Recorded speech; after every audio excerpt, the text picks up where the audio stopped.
Have you ever truly stopped to reflect on what it means to age with dignity and intention? What happens when you find yourself facing the challenges of loneliness, loss, and the inevitable passing of time? This video is more than just about getting older. It's about the profound journey of embracing the later years of life and living them fully. In this story, you'll meet Jack Thompson, a 62-year-old man who has experienced both the joys and sorrows that come with aging. From losing his beloved wife to the increasing feeling of isolation as his children move on with their lives, Jack's personal journey resonates with many of us who face similar challenges and triumphs as we grow older. Why should you stick around and watch the video until the end? Because Jack's story is not just his own. It reflects the common experiences many of us will face as we age. Through his journey, you'll learn how to cope with loss, find new connections, and create a fulfilling life even in solitude. You'll discover the wisdom he gained through his relationship with Laura, a woman who entered his life unexpectedly and helped him navigate the complexities of aging with strength and resilience. Jack's story also highlights some tough decisions that many seniors face, such as the difficult choice of moving to a nursing home, and how to approach these decisions with peace, confidence, and an open heart. By the end of the video, you'll have a deeper understanding of how to cherish important relationships, maintain your independence, and take control of your life as you grow older. Whether you're in your 60s, 70s, or beyond, Jack's story will inspire you to make the most of your later years, regardless of the obstacles life may throw your way. Don't miss the opportunity to gain valuable insights from someone who has lived through it all and emerged stronger. If you haven't already, I encourage you to subscribe and click the notification bell so you don't miss any of my future videos. Your support is incredibly meaningful to me, and if you enjoyed this video, you can help share these important lessons by liking and sharing it with others. If you connect with the themes of this video, please leave a 1 in the comments. If not, feel free to leave a 0 and share how I can improve and create better content for you. Now, let's dive into the story.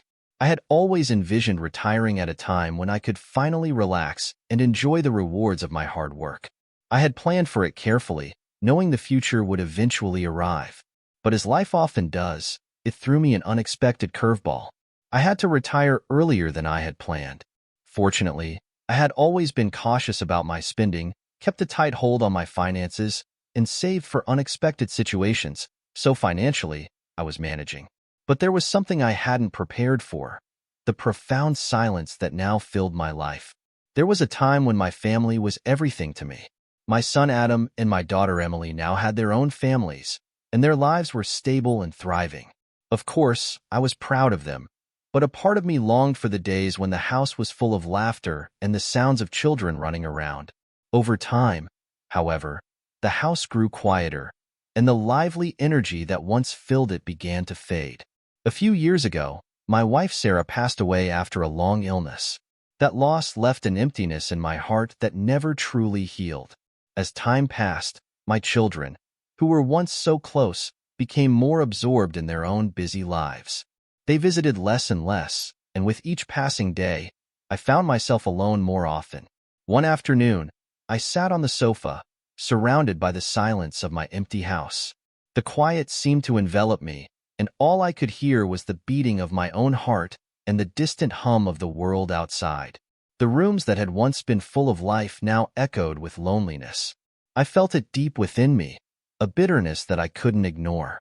As I sat there, trying to push those feelings aside, the phone rang. It was Adam. His voice sounded hurried and anxious. "Dad, are you staying home tonight? I have some urgent work, and I might not be able to come by," he said. His words were filled with concern, but I felt a flicker of disappointment in my chest. But I tried to push it aside. I understood Adam had his own family, a demanding job, and a life to lead. He had his responsibilities, and I didn't want to add to them with my loneliness. So, I answered with forced calmness, "It's fine, Adam. Don't worry about me. Just take care of what you need to do. I'm fine here." After hanging up, I felt an emptiness settle inside me. It felt like the world had moved on, leaving me behind.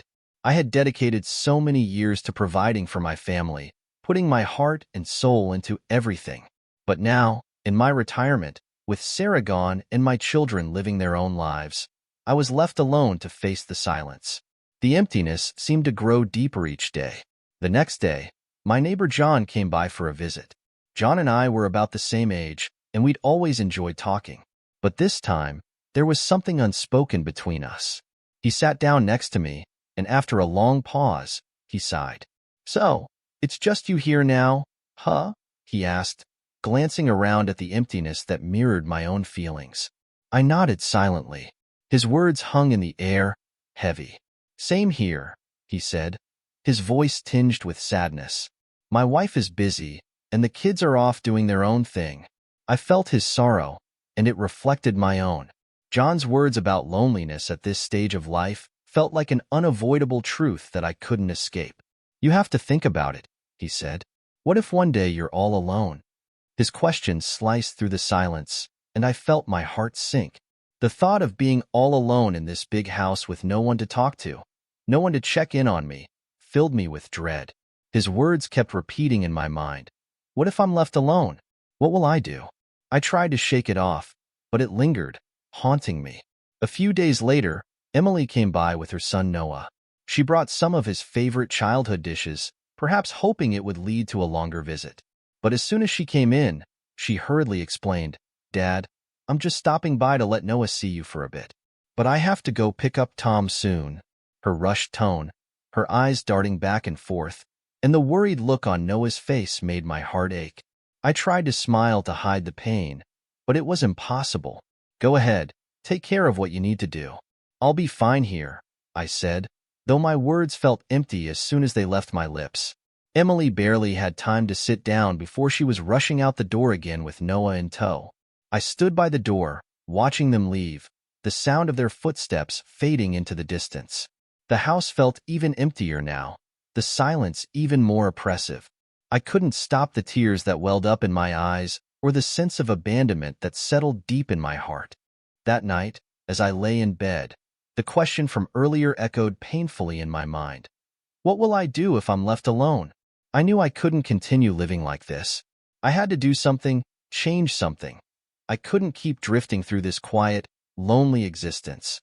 A few days later, I met John at the park for a walk. We sat on a bench, watching the world go by, lives moving around us in a blur. I turned to John, my heart heavy with everything I had been feeling. "You were right about everything," I said, my voice thick with emotion. "I've been thinking a lot about what you said. At our age, if we're left alone, how do we handle it?" John nodded with understanding, his eyes soft with empathy. "I've thought about it too," he replied. "There are things we need to prepare for in advance. We can't wait until the last moment to start worrying." His voice was steady and reassuring. "The most important thing is to make sure we're financially secure, to have enough to cover the basics so we're not left struggling." I agreed, nodding. The truth was undeniable. Without financial security, aging could become an overwhelming struggle. I had always prided myself on being careful with my money, but now I knew I needed to think about the future in a new way. Medical expenses, emergencies, and the unknowns that always seemed to come up at the worst times. John continued, "With no spouse or kids nearby, it's up to us to take care of ourselves." His words rang true. It was a hard truth, but it was the reality we both faced. Suddenly, I felt a surge of determination rising within me. Maybe the future didn't have to be so bleak. Maybe there was still a way to take control. There was still time to make a change, to take control, and to create a plan that would allow me to live my later years with dignity and purpose. But I knew I had to act quickly, before the silence became unbearable. If you're still watching this video and finding these lessons helpful, please leave a comment with a 1 to let me know you're still with me. Living alone makes you realize something important. No matter how much your children love and care for you, they can't always be there when you need them the most. It's a hard truth, one that hits like a cold gust of wind on a warm day. "We have to become more independent," John said, and those words resonated deeply with me. We need to take care of ourselves, stay active, and never isolate ourselves. It felt like he was speaking directly to me. For so long, I had put my children first, caring for them and always prioritizing their needs over my own. But in doing so, I had neglected my own life. The years passed, and all I had to show for it was a life spent mostly in front of the TV. in a room that had started to feel more like a prison than a home. I was existing, not truly living, and the isolation was taking its toll. The realization hit me hard. It was like a slap in the face. I couldn't continue this way. My health, my happiness, everything depended on me making a change.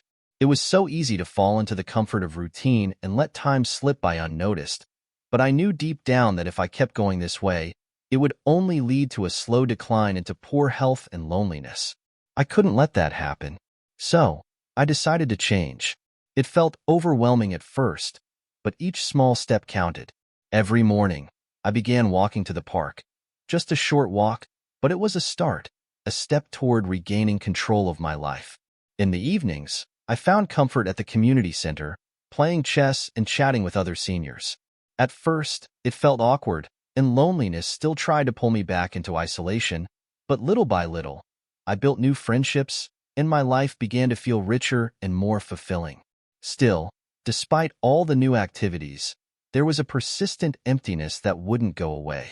Every night, as I lay in bed, staring at the ceiling, the same question haunted me.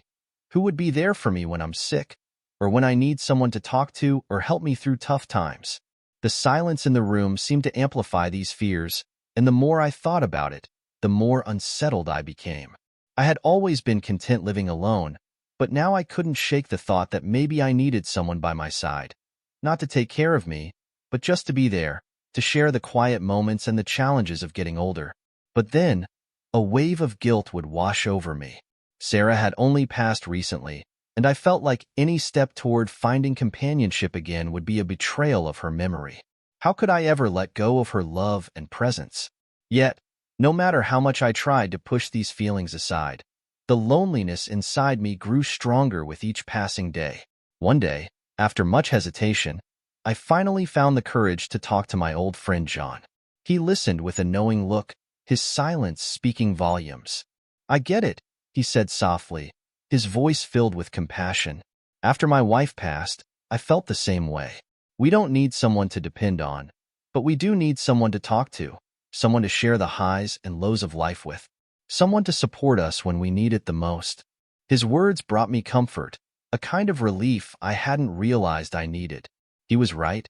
I wasn't looking to replace Sarah, but simply to ease the ache of solitude that had been growing inside me. Slowly, I began to open my heart to the possibility of companionship. That's when I met Margaret. She was an elderly woman who also lived alone, and her vibrant, optimistic personality was a breath of fresh air. We quickly connected over our shared experiences of living far from our children and the deep loneliness that came with it. Margaret had an adventurous spirit, a zest for life that reminded me of how much I had been missing. She was always out exploring new places and trying things that reignited my sense of adventure. Her presence brought joy back into my life, and our conversations, filled with laughter and mutual understanding, became something I looked forward to every day. As time went on, our relationship deepened, and we began to share more moments, slowly building a meaningful connection. We spent more time together, grocery shopping, cooking meals, taking walks in the park, and simply enjoying each other's company. We never labeled our connection, and it didn't need a label. The bond we shared was enough. Margaret became my companion in every sense, and our home, which had once felt empty, was now filled with warmth, conversation, and the gentle rhythm of two lives intertwining. One night, when I fell ill with a fever, I realized just how much it meant to have someone by your side. Margaret was instantly there, her concern evident in every action.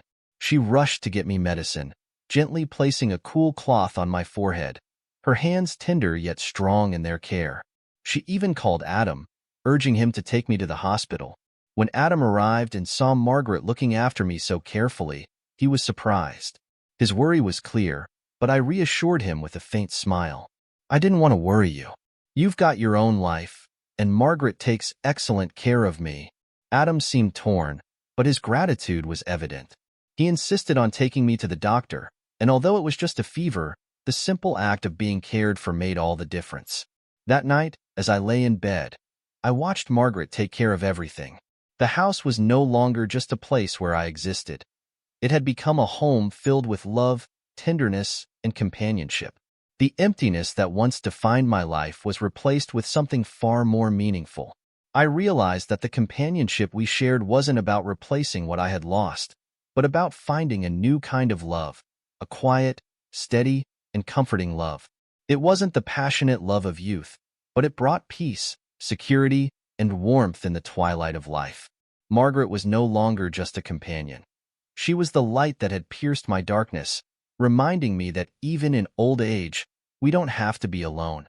As time went on, life's complexities unfolded in unexpected ways.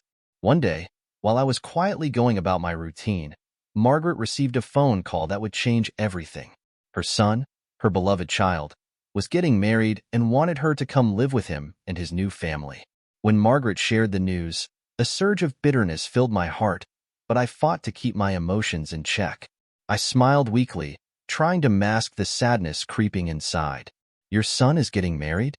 That's wonderful news," I said, attempting to sound supportive. "It's a good time for you to be with your children." But as Margaret looked at me, I could see the uncertainty in her eyes. Her voice, barely above a whisper, betrayed the emotions she was trying to hold back. "But I've gotten used to being here with you," she said, the weight of her words hanging in the air like an unspoken plea. I knew then that her heart was torn between the pull of family and the bond we had shared. The quiet intimacy of our life together had become a comfort to both of us, and the thought of being uprooted stirred a deep ache inside me. I took a deep breath, trying to steady my thoughts. I knew I had to be the one to make this easier for her. "You need to be with your son. As a mother, that's where you belong. I'll be fine here on my own. Don't worry about me," I said, though my voice trembled slightly. Inside, the weight of those words felt like a heavy stone lodged in my chest. I wanted her to stay.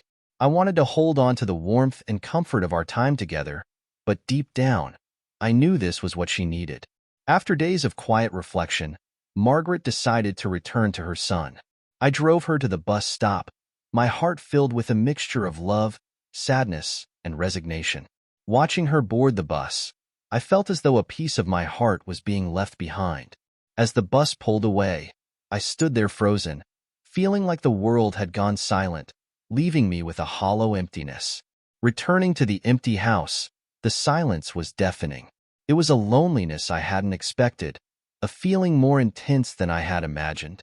The loneliness I felt after Margaret left was more profound than I could have ever imagined.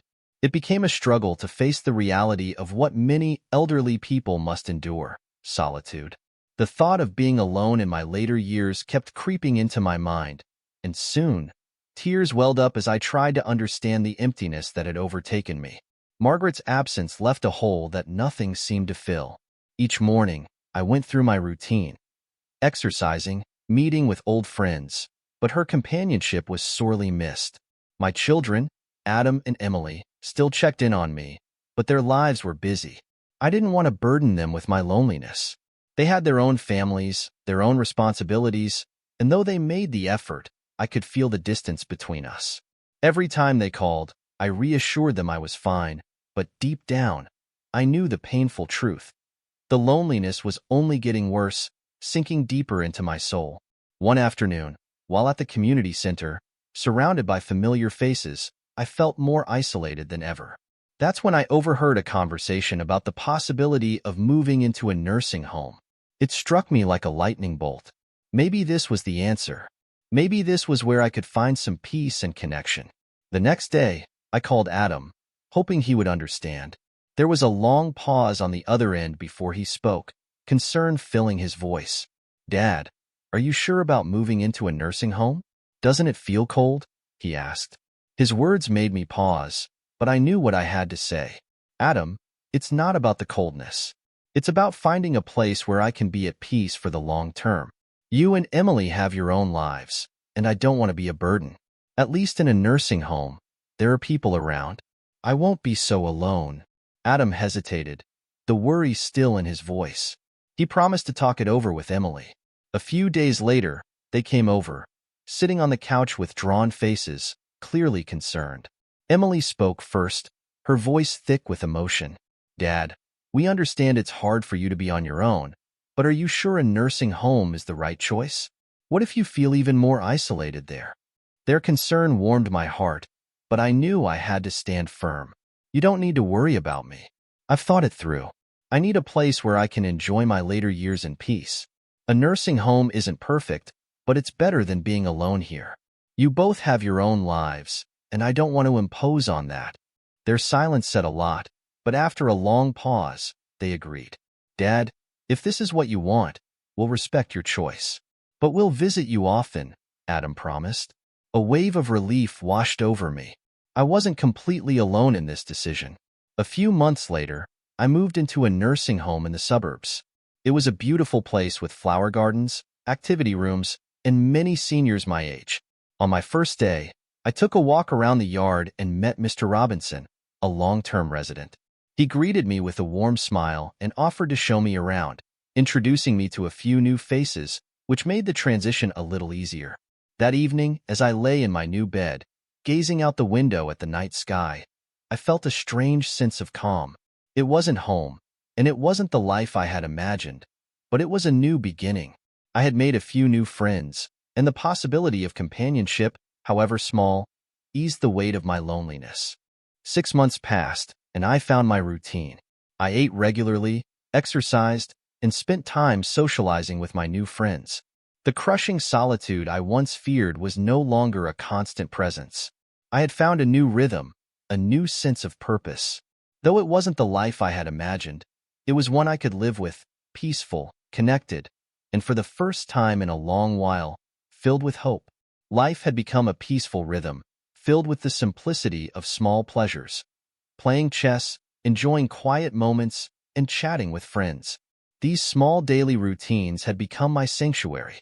For the first time in years, I felt a sense of comfort and security that had been missing for so long. Adam and Emily still called frequently, their voices full of concern about how I was adjusting. They seemed to worry endlessly, even though I reassured them each time that I was doing well, that nothing was missing.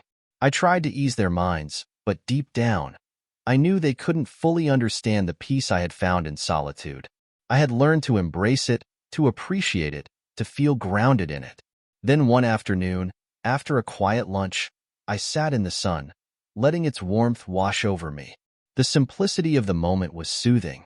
The phone rang, and when I answered, I heard Adam's voice, filled with urgency. There was a tremor in his tone that made my chest tighten. "Dad, I've got some bad news," he said, his voice barely controlled. "Mrs. Robinson was in a car accident. She's in the hospital." The words hit me like a physical blow. My heart skipped a beat, and for a moment, I couldn't breathe. The phone nearly slipped from my hand as shock set in.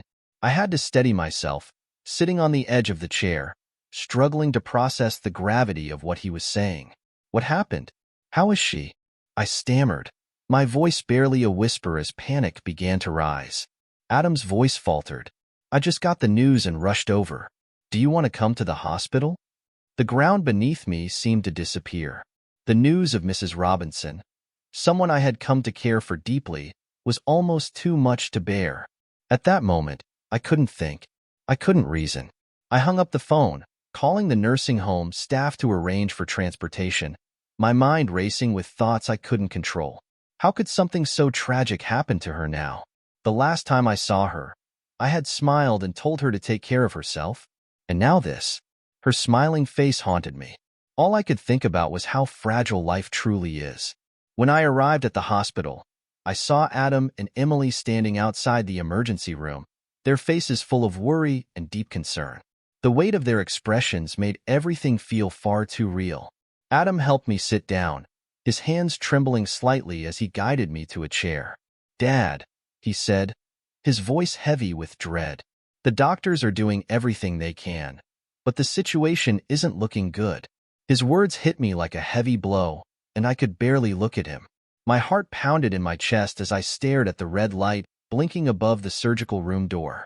I could only pray, holding on to a faint hope that Mrs. Robinson, the strong and resilient woman who had touched so many lives, would somehow survive. The minutes dragged by, each one feeling longer than the last, the air thick with worry and fear. Then the door opened, and the doctor emerged. I nearly lunged toward him, desperate for any news, any shred of hope. "How is she?" I asked, my voice barely a whisper, my heart lodged in my throat. The doctor's face was grim, his eyes exhausted as he shook his head. The injuries are severe, he said softly. Prepare for the worst. Those words felt like a punch to the gut, leaving me breathless and numb. I could barely hold myself upright as Adam gently helped me back into the chair. The world around me seemed to spin, everything blurring into a fog. Then, moments later, a nurse appeared, pushing Mrs. Robinson's still form down the hallway. My heart lurched in my chest when I saw her, pale and unmoving, a shadow of the vibrant woman I had known. She had been full of life, full of spirit, but now she looked so fragile, so helpless. The sight of her like that shattered something deep within me. I couldn't think or breathe. I reached out instinctively, taking her cold hand in mine, feeling the stark contrast between the warmth I remembered and the ice-cold grip of her skin. "Please, Mrs. Robinson," I whispered, my voice breaking, my eyes filled with tears. "Don't leave me. We promised we'd spend our lives together. You can't leave me now." For a fleeting moment, I thought she might hear me, that she might respond. Her eyes fluttered open, and for just a second, I dared to hope. But no words came. A single tear escaped her eye, and it felt like a dagger to my heart. In that instant, my world collapsed. I knelt beside her, my hands trembling as I clutched her hand, tears falling uncontrollably. "Please," I cried, my voice thick with sorrow. "Please don't go. I can't live without you. If you leave me, I don't know what I'll do." Adam and Emily stood silently by, their faces filled with sadness, their eyes reflecting the same helplessness that overwhelmed me. They knew there was nothing they could say, nothing they could do to ease the pain I felt in that moment. That night, the doctor confirmed the worst. Mrs. Robinson's condition had worsened, and she was now critical. I couldn't leave her side, not for a moment. I stayed there, silently hoping, praying that she would somehow find the strength to hold on. At one point, her eyes fluttered open again, and her cold hand reached for mine. I held it tightly, unwilling to let go. It was all I could do. Her grip tightened slightly, and I saw the fight in her face, her last ounce of strength trying to reach out. "Mr. Thompson," she whispered, her voice barely audible, fragile and quiet. "Live well." And then, with one final soft exhale, her hand relaxed, and her eyes closed for the last time. A part of me wanted to scream, to beg her to wake up, to stay with me just a little longer. But she was gone. The painful silence that followed was deafening, and I was frozen, utterly paralyzed by the crushing weight of the moment. My heart felt like it had shattered into 1,000 jagged pieces. "Mrs. Robinson, don't go," I whispered, my voice thick with sorrow and desperation. "Please don't leave me." But there was no answer. The absence of her presence filled the room, colder than the harshest winter night. I can't find the words to describe the emptiness that overwhelmed me then. It was as if my soul had been ripped from my body, leaving nothing behind but a hollow shell. Mrs. Robinson had been more than just a friend. She was the last person who truly cared about me, who saw me for who I was and loved me without judgment. And now she was gone. The world felt crueler, colder, and I was left to stumble through the days that followed in a haze, trapped in a darkness that smothered any chance of joy or peace. The grief was suffocating, and no matter how many people tried to comfort me, it only seemed to intensify my loneliness.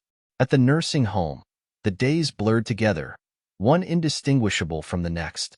Without her, everything felt empty, like the hours before me had no purpose. My friends and fellow residents noticed the change in me, though they didn't need to say anything. I could see it in their eyes, the pity, the sadness they didn't know how to express. They sat with me, but no words of comfort could heal the wound that had settled deeply in my heart. At our age, loss is more than just a memory. It's a part of us, a piece of our soul that is irreplaceable. Once something or someone is gone, no matter how hard we try, we can't fill that gap. It remains empty forever.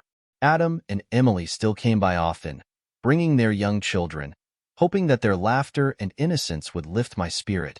But no matter how much I wanted to find comfort in their joy, it felt distant. My heart had become a fortress, locked behind walls of sorrow, and no matter how much love they gave, it couldn't break through. I would smile, but it was a hollow gesture, just enough to reassure them that I was okay, when deep down, I was far from it. The silence between us grew louder every day, a constant reminder of the space Mrs. Robinson had left behind. One afternoon, Adam sat next to me, his face filled with concern. He couldn't understand why I was still grieving so deeply or why I hadn't moved on. Gently, he tried to console me. "Dad, please don't be sad anymore. Mrs. Robinson wouldn't want you to feel like this." His words, though full of love, stung. How could he understand? He hadn't experienced the depth of loss that I had. "Adam, there are things you can't put into words," I said, my voice trembling. "Letting go isn't something you can do easily. You and Emily are still young. You're still finding your way. But when someone you love with all your heart is suddenly gone, it feels like the sky itself has fallen. Like everything you've ever known is slipping through your fingers." Adam went quiet, sensing the weight of my words. Then, with great care, he reached for my hand and squeezed it gently. "Dad, you still have us, your children and your grandchildren. We'll always be here for you." As warm and comforting as his words were, they couldn't fill the void I felt. They couldn't chase away the deep, suffocating loneliness that had taken root inside me. "I know you care, Adam," I whispered softly, "but sometimes the emptiness in your heart is something only you can truly understand." A few days later, while walking through the garden, trying to lose myself in the beauty of nature, I saw a new resident. He was an older man, his face etched with sorrow, his eyes heavy with the same loneliness that had once plagued me. I felt a pang of recognition, a connection to his pain.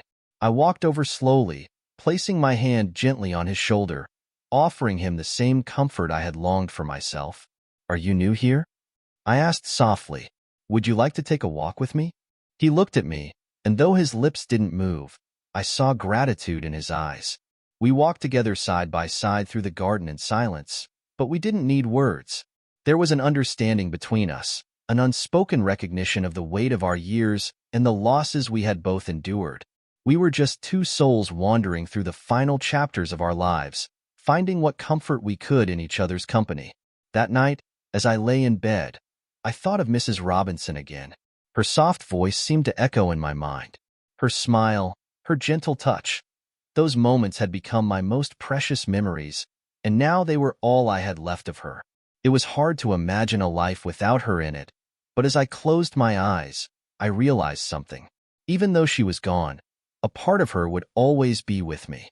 Her love, her care, her kindness had left an indelible mark on my heart, a mark that would never be erased. For the first time in a long time, as I lay there in the quiet, the weight of my loneliness didn't feel so heavy. It wasn't gone, but it had softened just a little. And maybe, just maybe, that was enough for now.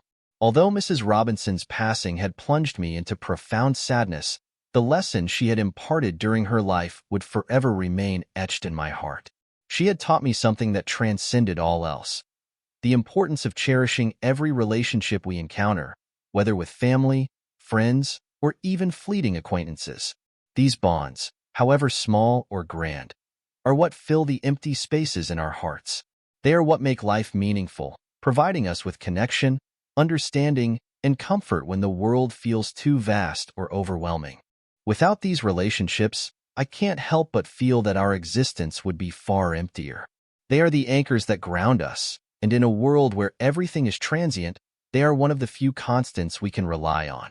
The morning after her passing, I found myself standing in the garden of the nursing home, the warmth of the sun on my face. Yet my heart felt an overwhelming emptiness. I was alone with my thoughts, the gentle breeze whispering through the trees. It was in that quiet moment that I truly understood. Nothing in this life lasts forever, but the love we share with others, the genuine moments we create together, will always remain. Those moments live on in our hearts, and when the storms of life hit, they serve as a source of strength, a reminder that we have lived fully, loved deeply, and given a piece of ourselves to others. That love, despite the passing of time, endures. Like a beacon in the dark, it guides us when we feel lost. Spiritual strength, I've come to realize, is what carries us through the hardest times, even when life feels like an unrelenting weight. It's this internal strength, fueled by our love for others and the deep connections we've built, that propels us forward.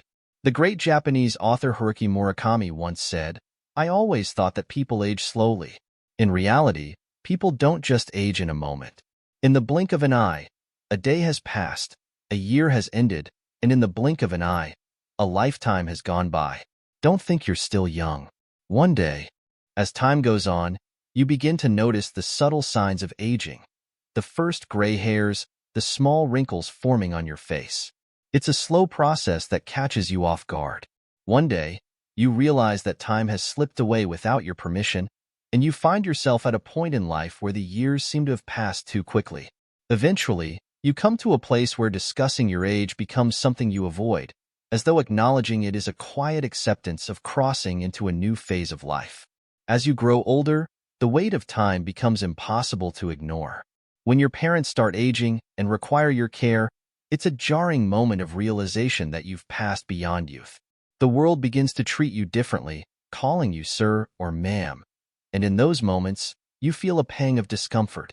You can no longer deny it. You are no longer young. Some may say, "What's so scary about aging?"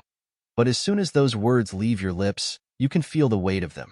It's a comforting lie, a way to reassure yourself that it's not as bad as it seems. Yet deep inside, you can feel the tears begin to rise, unnoticed and unspoken. The world around you quiets, not because there's a lack of words, but because in that silence, everyone knows that nothing could truly comfort you. The realization sets in. You've lived a lifetime, but in many ways, no one understands the journey you've walked. You may have a network of acquaintances, friends, and colleagues, but how many truly understand you? How many truly listen to the whispers of your soul? In the end, we often find ourselves alone with our thoughts, even in the company of others. The comfort others offer can sometimes feel hollow, a polite gesture to fill the space. And sometimes, instead of responding with empty words, we choose silence, not out of bitterness, but because only we can truly understand our hearts. The silence then becomes a sacred space where we listen to our thoughts and feel the pulse of our hearts. When night falls and the world drifts into slumber, you find peace in the sound of your heartbeat. Alone, yes, but not lonely. There is a certain freedom in solitude, a comfort in knowing that you no longer need the validation of others. Their worries and opinions no longer weigh you down. You've come to trust yourself, your character, and your judgment more than the fleeting opinions of those around you.